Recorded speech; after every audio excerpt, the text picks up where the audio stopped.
to hand you over now for a few remarks to our gathering today by the Honourable Prime Minister of Denmark, Mette Frederiksen.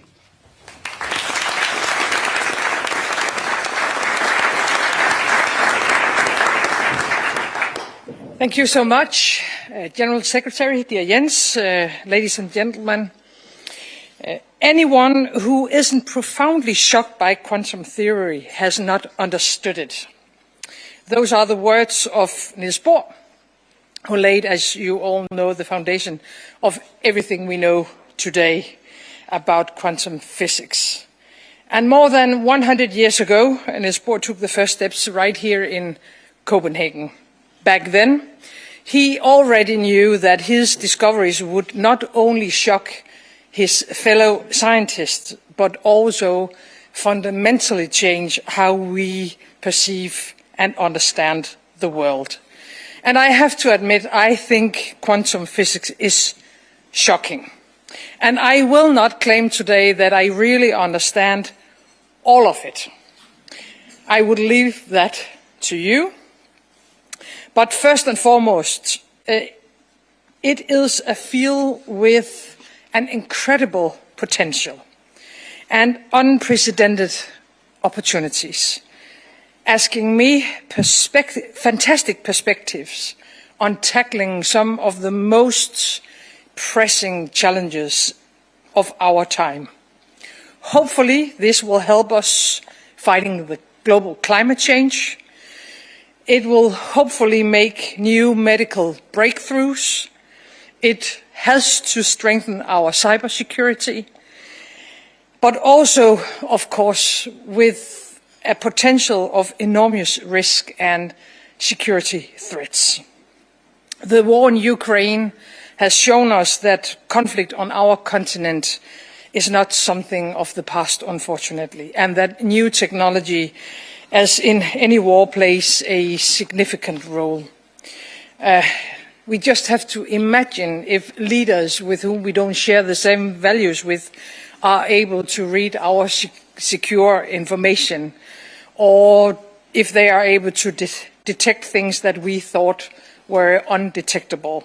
It would, of course, be a disaster. So looking forward, I think quantum technology has the potential to decide the course of a war, and therefore also to impact the future global balance of power in a way that we can't even imagine today.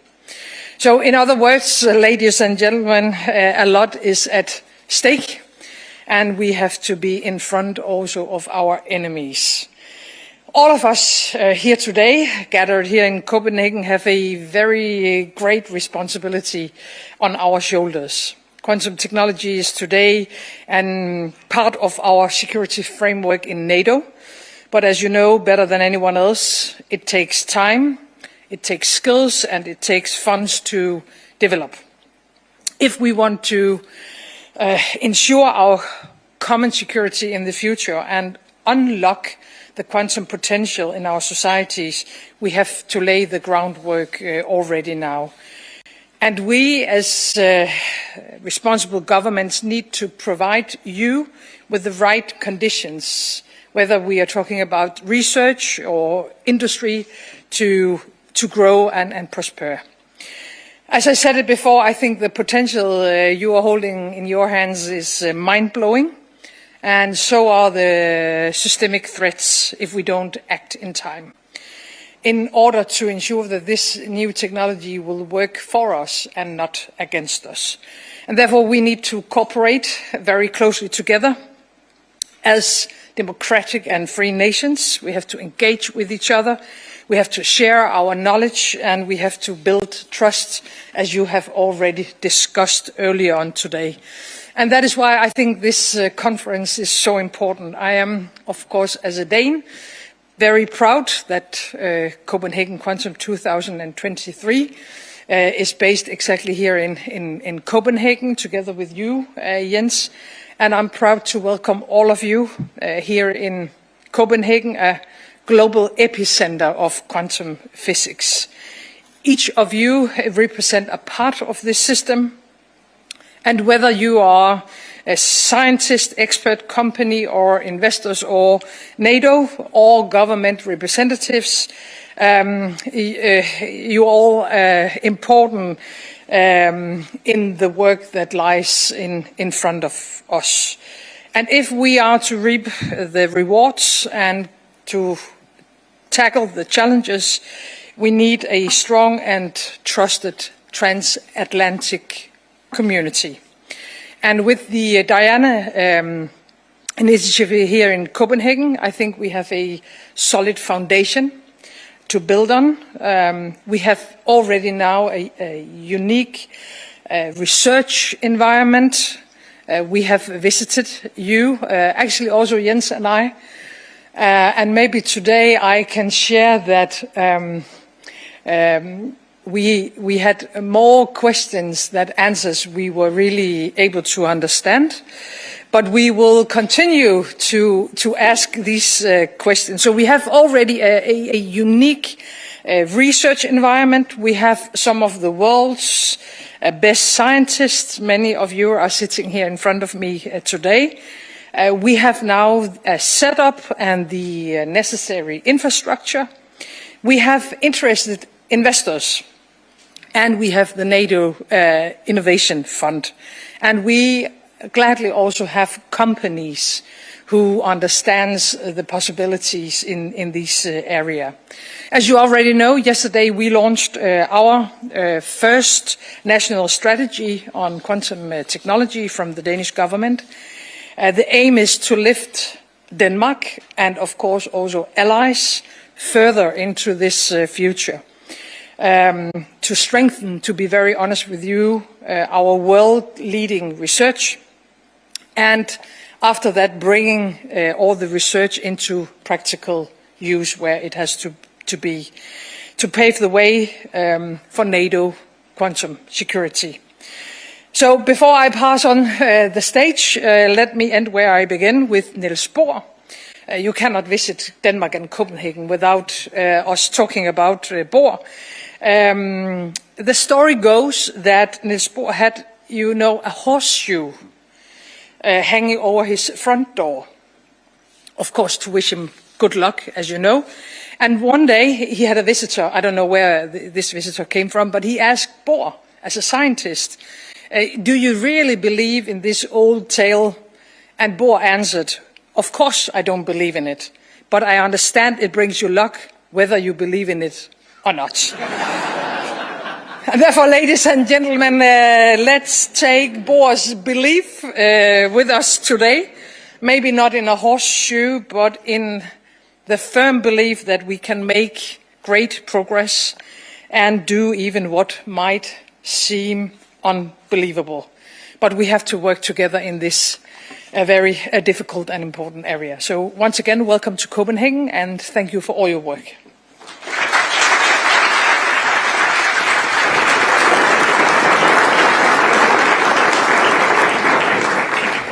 Thank you. Thank you, Prime Minister, for reminding us that we live in such times that horseshoes might be required as a little extra on top of all the other things that we do. Next speaker in line, we're very pleased to welcome onto the stage now the Secretary General of NATO, Jens Stoltenberg. Welcome to Copenhagen and welcome onto the stage. The floor is yours. Sorry, just give you my hand.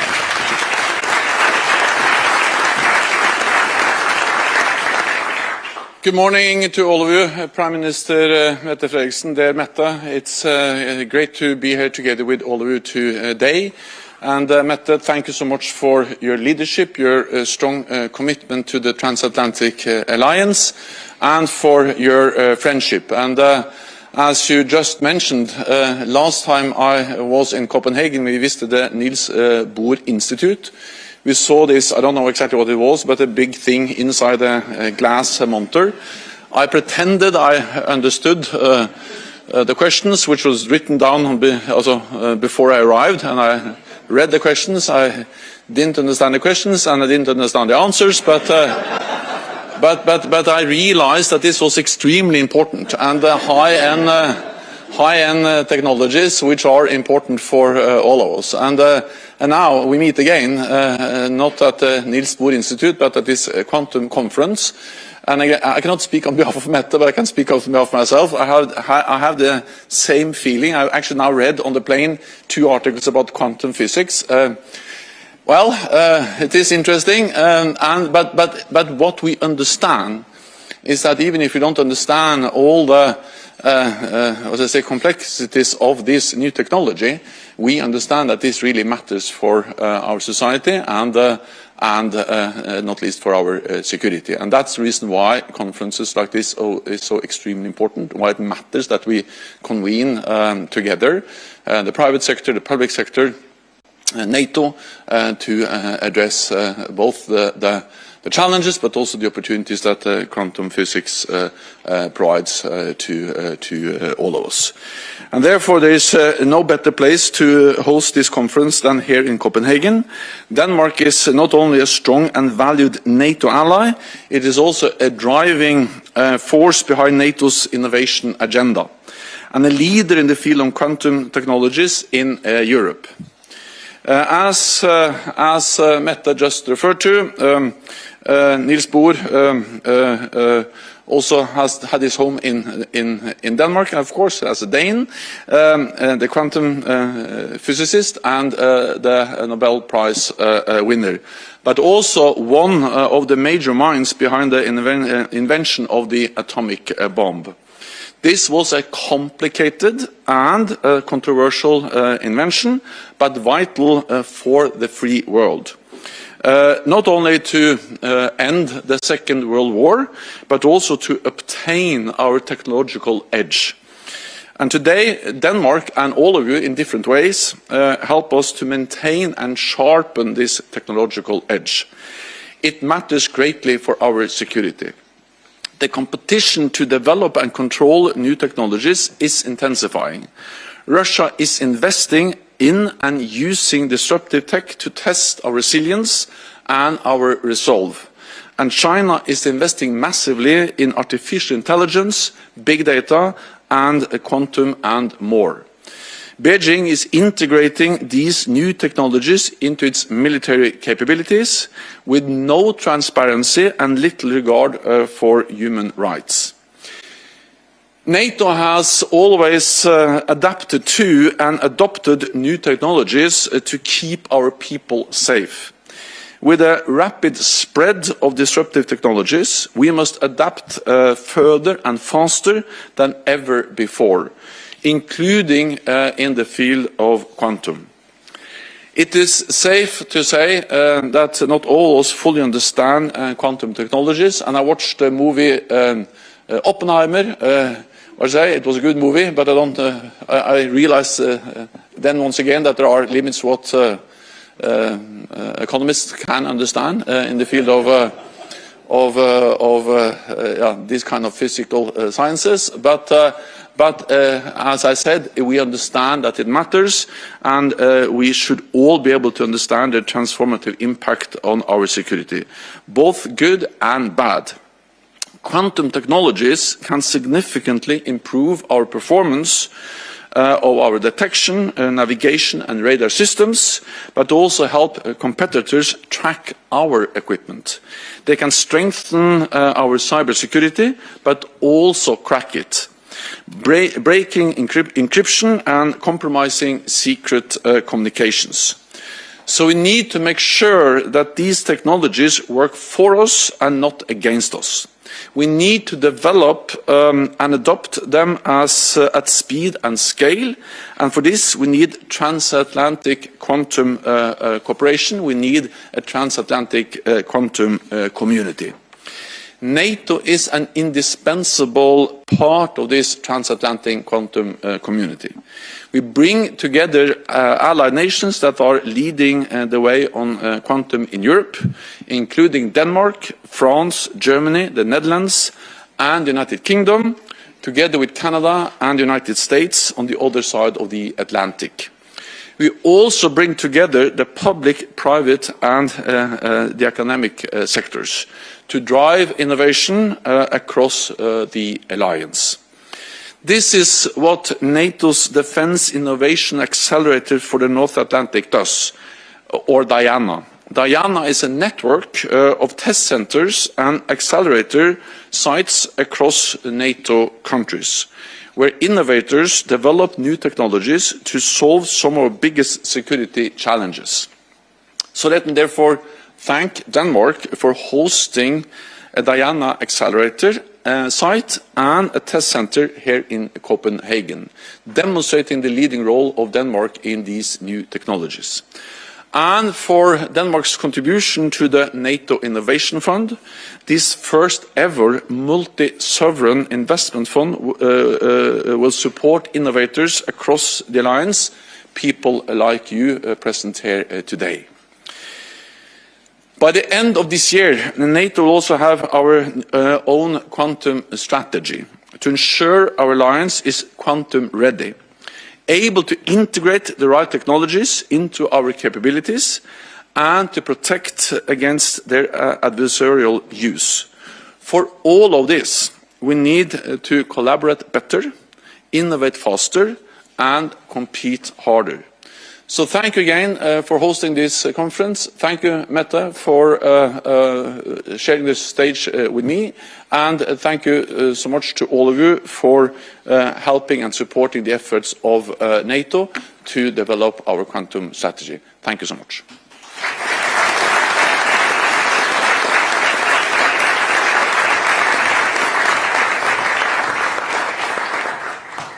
Thank you, Secretary General. And with these addresses, we move on now to our next panel discussion, which will take us into another interesting but also fairly complex area of public-private partnerships and disruptive technologies. I'm going to, with your kind indulgence, again thank our speakers. We have the good fortune of having the Secretary General joining us in one of the subsequent discussions this afternoon. Very grateful for that.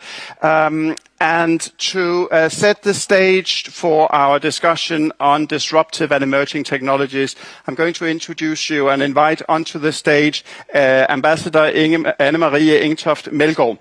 Anne-Marie Ingtoft-Melgaard is Denmark's tech ambassador and represents Danish government in the global tech industry and in global governance forums on emerging technologies. Prior to this appointment, she has worked with the World Economic Forum in Geneva for a number of years and also carries other aspects of relevance, which I'm sure, or possibly she may want to refer to. I'm going to welcome you onto the stage now, Anne-Marie. Very pleased to have you with us for this session. The floor is yours. Thank you so much. Good afternoon, honorary ministers, excellencies, ladies and gentlemen. While I am just going to be introducing the next panel, behind me, magically, people in beautiful uniforms are going to set up for this next panel. Today, we will be having a conversation on building public-private partnerships to harness disruptive and emerging technologies for peace and security. Since the discussion between Niels Bohr and Albert Einstein on whether quantum mechanics is valid in explaining nature, friendly competition between scientists and nations have been central to advancing quantum science. It is almost a century ago since Bohr famously won that argument. Any Dane will often tell you how he won that argument. Quantum theory is now translated into unbelievable scientific discoveries, many of which we heard about early this morning. And this is true not only for quantum science, but for advanced technologies like artificial intelligence and biotechnologies too. We increasingly are finding ourselves at the far end of an exponential curve. Here on the almost vertical part, the quest to harness disruptive technologies have never been greater. Here, opportunity is boundless, while urgency is imminent. And from the very first technologies of human history, harnessing fire or making stone tools, to the most advanced technologies of the century that we are now in, technology has been dual in nature. A stone axe can be used to cut down trees and build shelter, but it is equally a powerful weapon. Nuclear power, it's an incredible source of renewable energy, but it is also the key ingredient in the most deadliest bomb known in history. And as we're waiting to see what happens on generative AI and advanced biotechnologies, it might unlock cancer treatment and diagnostics for billions of people around the world, while it might also produce the deadliest pathogen. Fact is that technologies that can yield peace, prosperity and opportunity can in equal measure do the opposite. Back when Bohr and Einstein were arguing, the world was in between two devastating world wars. Yet some might argue back then the world was a little bit more simpler than today. Today's world is characterized by increasing global fragmentation, geopolitical rivalry, not least over emerging technologies, and a multilateral system that is undergoing quite dramatic change. Moreover, today more players are crowding the global chessboard. Large global tech companies with the values that are far surpassing most of countries' GDP, a plethora of international organizations, some with not the same interest, nations large and small with different interests and very different technological capabilities, an academia that is working globally interdisciplinary but also are finding out how new borders are changed. All these players must more than just friendly compete. They need to work together to unlock the power of technology while containing its perils. And this is indeed a challenging task. But luckily, I'm not the one to decide how we're going to do that. That's why today I am going to be joined by leaders who are truly holding part of the key to make this happen. It is therefore my wonderful privilege and pleasure to welcome the panel on stage. Please join me in welcoming first and foremost His Excellency Jens Stoltenberg, Secretary General of NATO. Pleased to take a seat here next to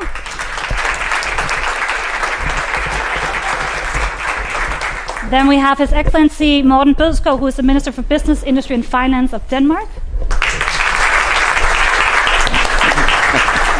We have with us again, and this time I promise the microphone is much better placed on the beard, Professor Sir Peter Knight, the Senior Research Investigator at Imperial College London. And finally, all the way from the American West Coast, we have Mr. Jason Sander, the Executive Vice President for Strategic Mission and Technology at Microsoft. Gentlemen, welcome on stage. Mr. Secretary General, let me start by you really explaining what quantum, no.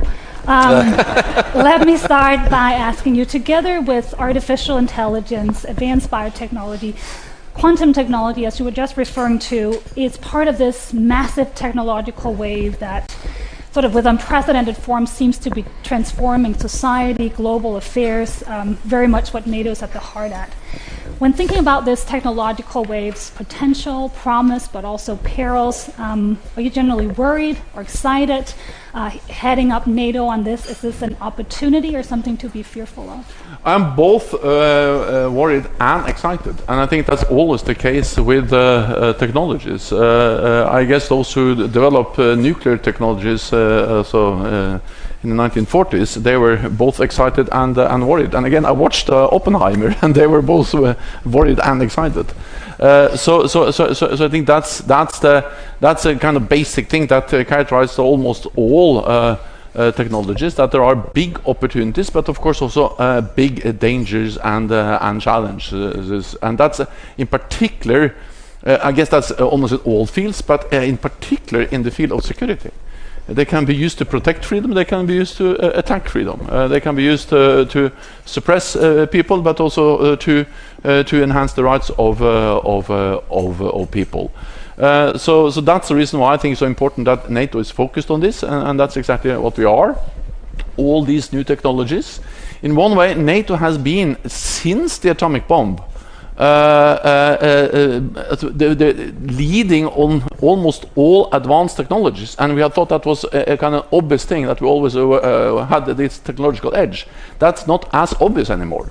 Not least because you have China, which is investing heavily in new technologies, using big data in a different way than we are able to do, and therefore we need to. That's one of the reasons why I need to understand the challenges that China and the growth of China poses to our security, and why we have established the Innovation Fund, why we have established Diana, why we are developing networks and ways to ensure that NATO allies, public and private sector, academia across the alliance are working more closely together, and this conference is part of that effort.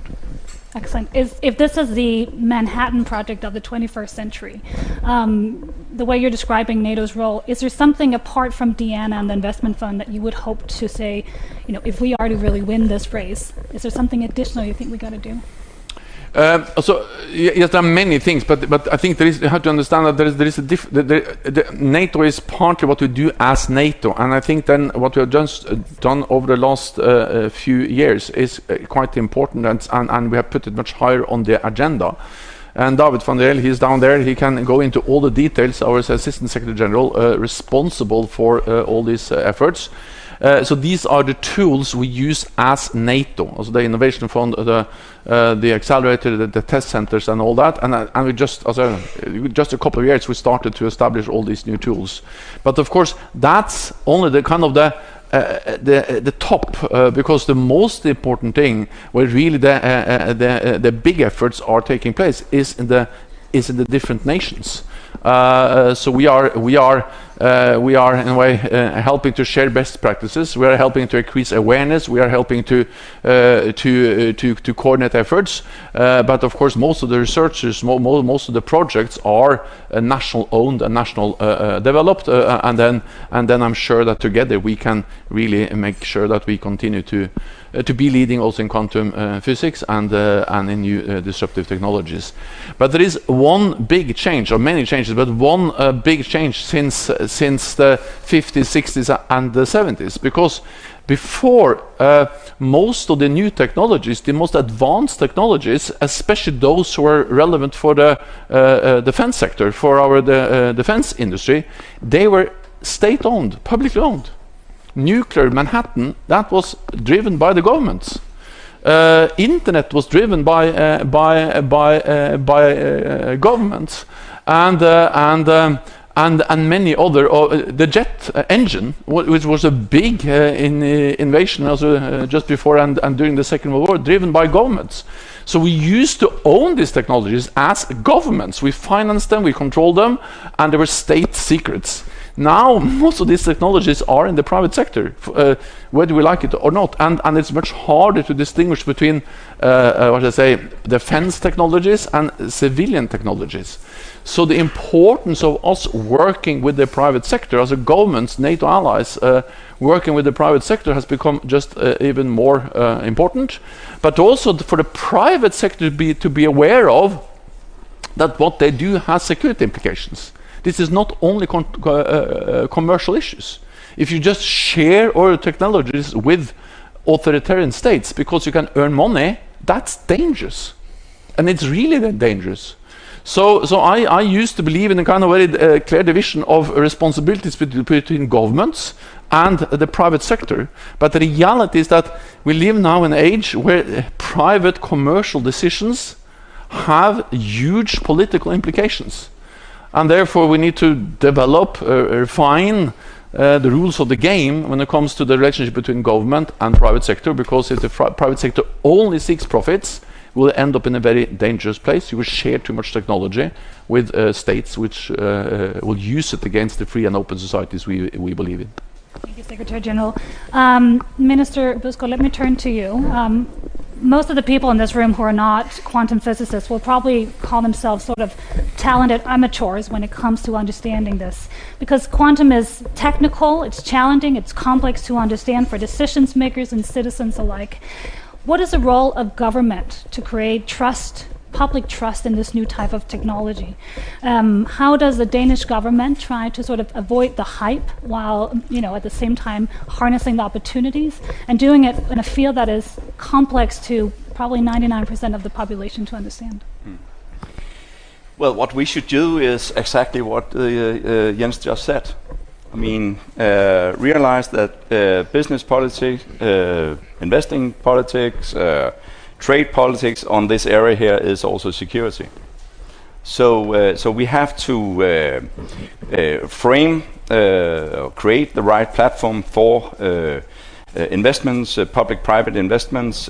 Just yesterday, as already mentioned here today, we presented the part 2 of our investment in quantum technology.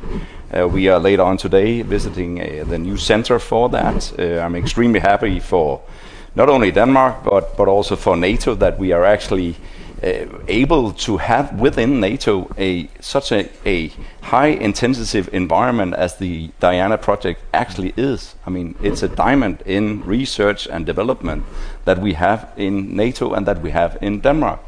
So I will say what we should do is to do what we have done within a number of areas. Take the fight against the climate change, take the work for a sustainable development. Denmark has been put in front in green technologies, green investments, offshore, onshore wind, all of that. With what? Public-private partnership, public-private investments, strategic areas chosen for long-term investments. And what you saw, what you're seeing here today, and what you saw yesterday, and what you'll see this afternoon is exactly that. That when we work together, we are able to create something that we cannot create alone.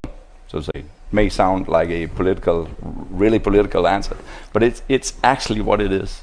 We have to work together because we are up against forces, other countries, investments that are so large and so heavy that we simply have to work together. And then we have to have an alliance because this is, foremost, it is security policy as it is today. It might be a politician answer, but a very good one indeed. You've also been the Minister of Defense, and so talking about this public-private collaboration and the opportunities and the ability to balance both, there must also be some challenges. Isn't it at some point that the national security interest where that sort of ends and the innovation opportunities? Or is there something in balancing this dual-use nature of technology? Is it sometimes choosing innovation over security, or can we have both? No, I don't think so. I think we are in a completely other world now than we were 10 years ago. I think that's the bottom line. We are looking into a new kind of globalization. We are looking into a much more tensions between the US and China. Europe has to find its ways. We have to strengthen our alliance especially towards the Atlantic, and we have to use that as a fundament for handling top issues as, for example, security and investment in quantum technology. I mean, we are past the days where we could say that this here is a job to do for the private sector. It's not. I mean, those were the days. We are in a complete other global environment today, where competition is so hard, and where it's clear what we see, that competition is also about getting first from a security perspective. So I think what's driving the investments, and my view on the necessary of cooperation and investment, public-private investments here, is first and foremost that this is also a security issue, and then of course there is for a small country as Denmark enormous potential. I mean, what we have gathered here today, what we had at the conference yesterday at the Maersk Tower here in Copenhagen was, an enormous amount of interest, knowledge, investment, and so on. So there's enormous possibility for Denmark also, of course, here. But first and foremost, I think we must realize that we are in a complete other world than we were 10 years ago, and we have to take that into account when we are discussing issues like this. Thank you. Mr. Sandel, let me turn to you as one of the very significant actors in this different global environment that the Minister and the Secretary General just talked about. Microsoft is a global technology company. Most of us use your products daily, I assume. Your products have both broad civilian use, like AI and cloud, but when it comes to quantum, also the dual-use nature of it. Could you talk a little bit about how you think about the opportunities inherent in quantum, but also the risks that you have to overcome, and maybe reflect a little bit what the Secretary General and the Minister were talking about? Yeah, and thank you for having us here today. And I've been very pleased being here to see the amount of alignment that I've seen. First of all, I just want to concur. I think the strength of the West is public-private cooperation. I thought you captured it very well, Mr. Secretary General, on where these balances are and the security requirements that we have. So I just want to reaffirm that. As we think about this kind of engagement, there's three key things that we want to look at for guiding principles for our company, and we think perhaps that can be informative. The first one is basically around security and competitiveness. We have to secure our infrastructure, but while still embracing the competitive nature. And I've heard that many times, so we concur with that. The next one is what I would call economic and defensive readiness. One of the benefits that we see out of the technologies in areas like chemistry, material science, and things like that, things that could have impact both on sustainability as well as manufacturing. How do we get ready to both get those discoveries, but then figure out how do we harness them, both from a domestic and jobs market, but then from the defense perspective, in understanding that. The third one we think about is societal good.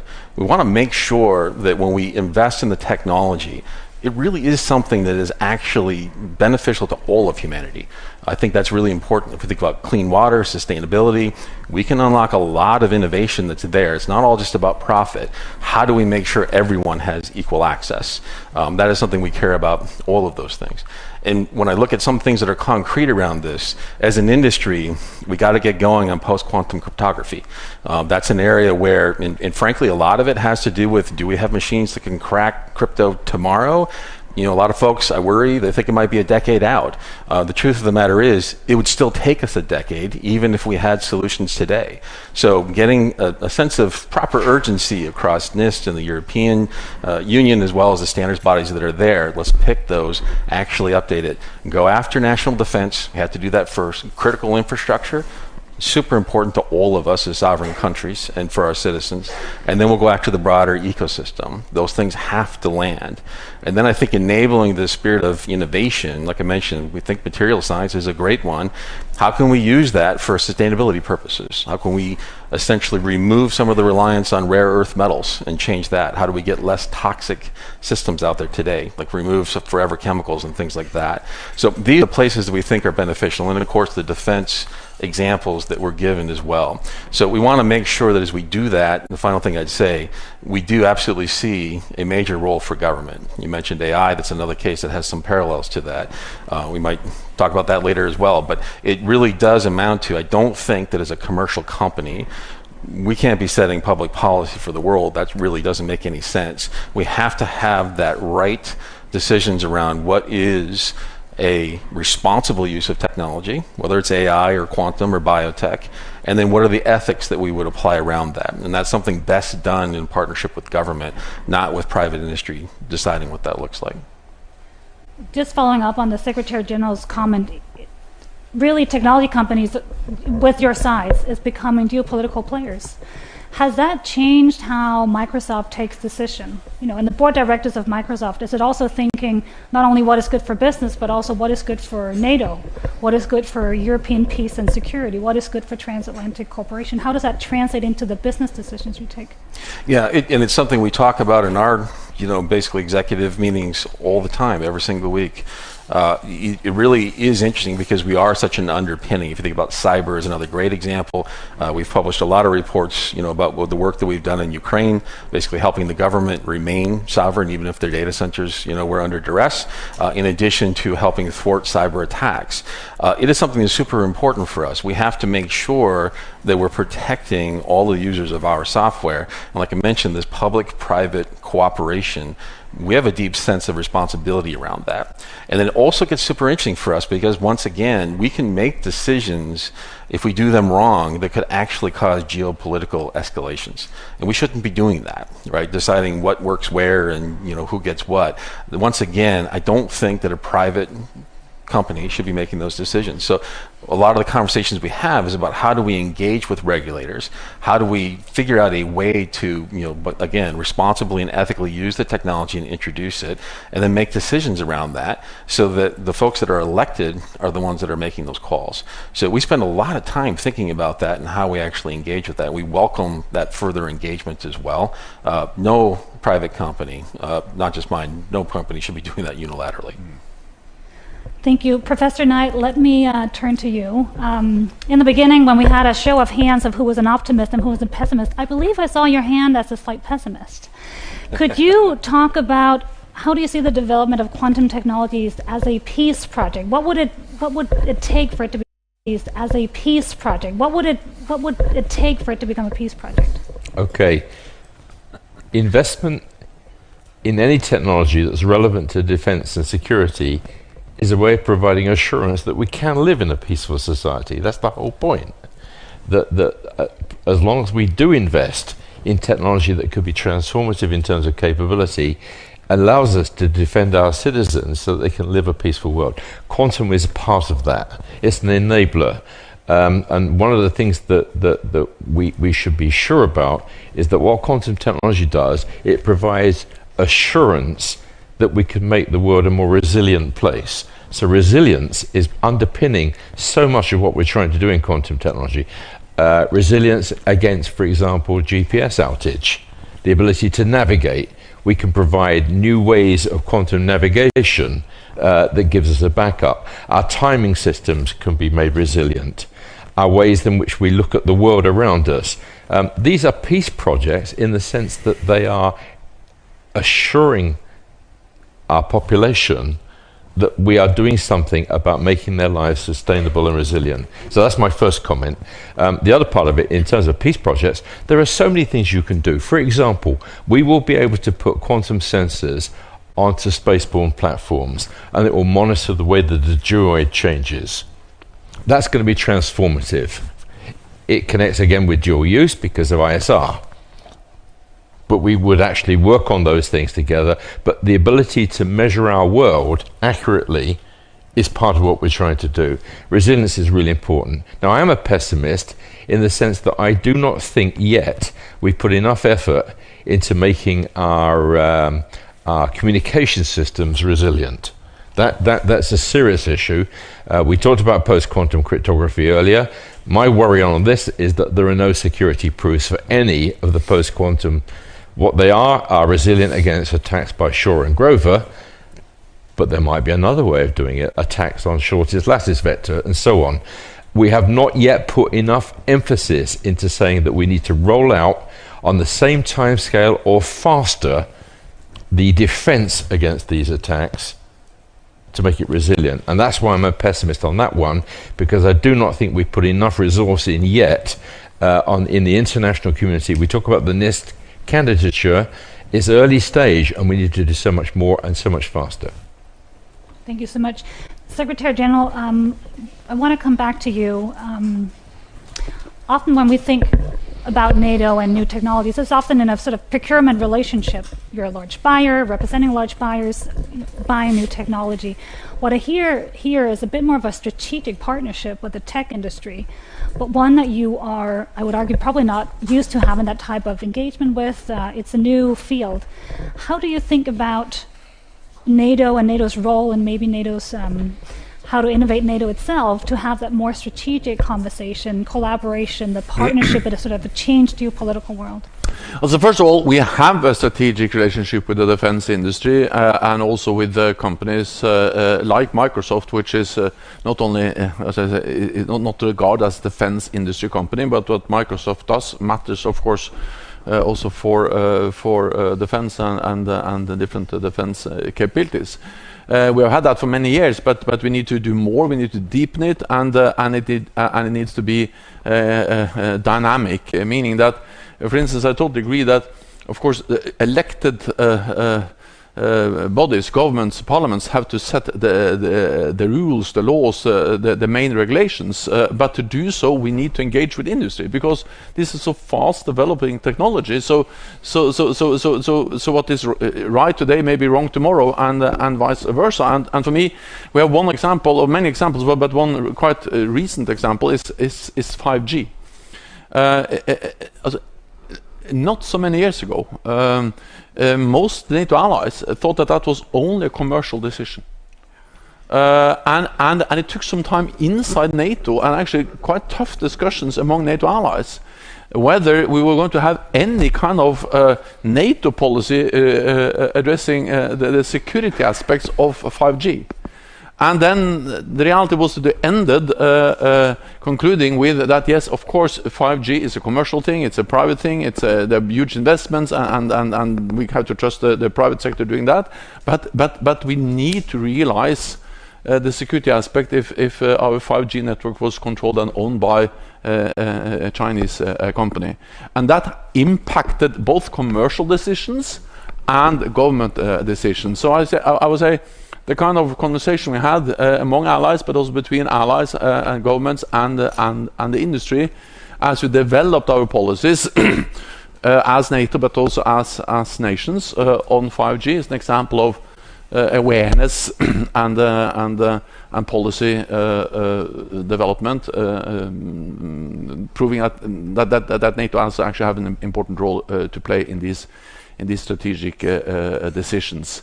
Then, if I may add one other thing, and that is that, of course, the war in Ukraine has changed many things.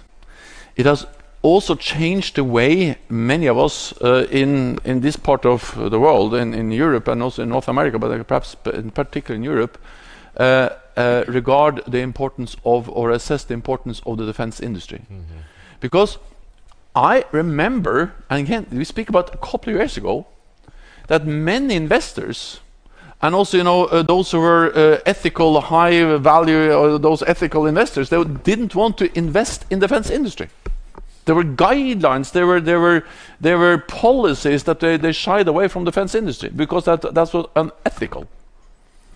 And academic institutions didn't want to cooperate with them. And the reality is that one of the key issues now in defending freedom is that we need a vibrant, strong defense industry to deliver what we try to deliver to Ukraine every day. I came actually back from Kiev tonight, or this morning, and the main issue we discussed with President Zelensky is how can we ramp up production, partly of very standardized things as 155mm ammunition, but also drones, cyber, more advanced things, and 3G printing. We need investments, we need innovators, we need the academics, we need the private sector. And it's nothing unethical in helping Ukraine defending their freedom. And we have seen now a shift. But again, I don't know who all of you are representing, but actually in a forum like this a couple of years ago, there would have been people who would have shied away from the idea of working with the defense industry. Also, defense is extremely important to protect freedom. Minister Busko, if today the ethical thing to do is to be part of the defense industry, what do you think are the new values that should shape this type of public-private relationship where the ethical thing is to be part of developing the technological edge? Could you talk a little bit then what are the values we as Denmark and Europe really should be putting into this? Well, I think again, as Jens just said, I think it's relatively clear. The world has changed. There's war in Europe. I'm the friends. They slept outside the shops where we could buy the new iPhones just to have it first. What we are witnessing now is a complete different world. We have war in Europe. We have daily, growing tensions between China and the US. Selected areas where you defend your new technology from other countries or firms to enter the field. So there is a complete other world now. I think what we have to stick to is first and foremost our values, of course. I still believe that I'm still a firm believer of the values that has spread through Europe when we had the fall of the Berlin Wall. I work for them every day, and that's also what we work for in NATO. That's clear, but we are up against regimes, leaders, with a totally other view on how we should develop the world, and that of course has to affect our cooperation within the European Union, within NATO especially, and also in the areas where we are trying to form investments, like we are in the area of quantum physics, But there's also a lot of other areas. I mean, being the first with the new offshore windmill is also security. I mean, getting the right components as fast as possible is security. So the world has changed, and that's why, I mean, we should stand on the values that spread through Europe after the fall of the Berlin Wall. We should fight for them, we should defend them. That's what's actually going on in Ukraine right now. That's what we saw. I mean, I was Minister of Defense. Jens and I were discussing this when the Russian had, we should remember the second invasion of Ukraine 1.5 years ago. And that was what we discussed. So I think we should admit the world has changed, and we should see investments and areas that we are discussing here today in that light. That's the way it is. Thank you. Sir Knight, I want to come back to you. Deep also referred to the famous 1950s letter from Niels Bohr to the United Nations, where he talked about both the promise and perils of nuclear, almost taking the role of a diplomat rather than a professor. Could you talk about the role of the scientific community today in helping not only inform us and help shine light on the technology development, but much more importantly also, what is your role in making this public-private trusted partnership work out? Well, obviously working between the academic community, the entrepreneurship, startup community, and the investor community is part of what we've been trying to do for a very long time now in quantum, enabling ways in which we remove any barriers between them so that one informs the other. Having spent a long time advising UK government in these sort of technology areas, I will say to those techie people in the audience, people who are not technicians, who are running governments, think we speak in Martian. Okay? We speak a different language, unintelligible, full of mysterious concepts. So clarity of expression about what the technology can do, what it may not do, removing hype, providing assurance on all of these things.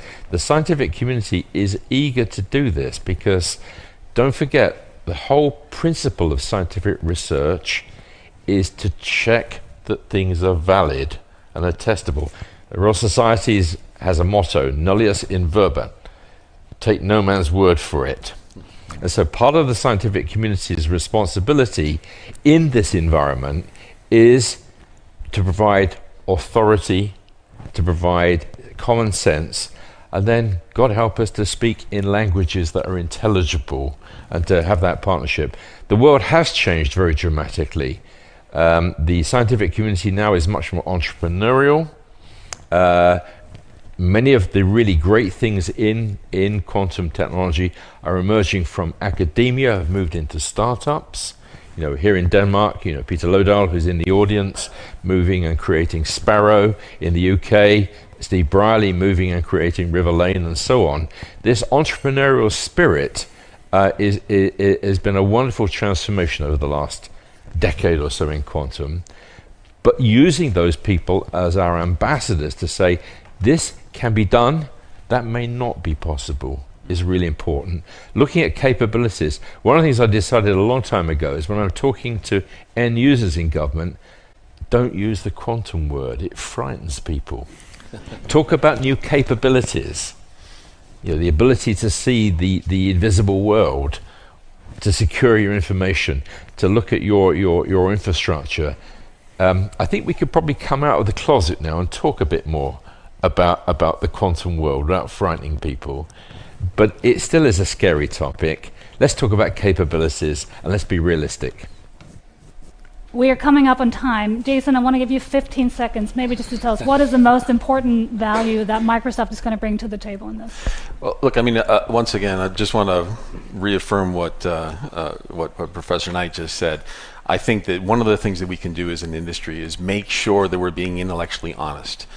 Jason, I want to give you 15 seconds, maybe just to tell us what is the most important value that Microsoft is going to bring to the table in this?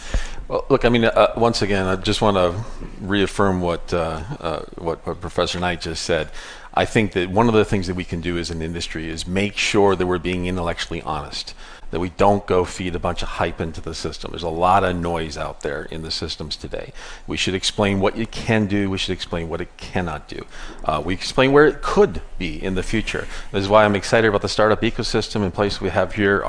Some of the most consequential work that we do in our quantum program is right here in Denmark, has been for years, right down the road in Lyngby, and we're going to continue to do that. So we're excited about the developments that are there.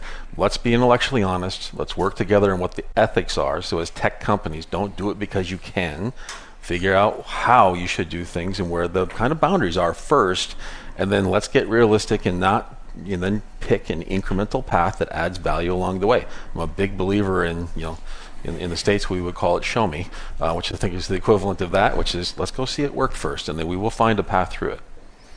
Thank you so much. Unfortunately, we have come up on time. The world is indeed changing. It requires new ways of working, but with your leadership, I certainly rest assured after this 30 minutes that we are heading the right path. So please give a big applause to the phenomenal panel. Thank you so much for being here. Thank you.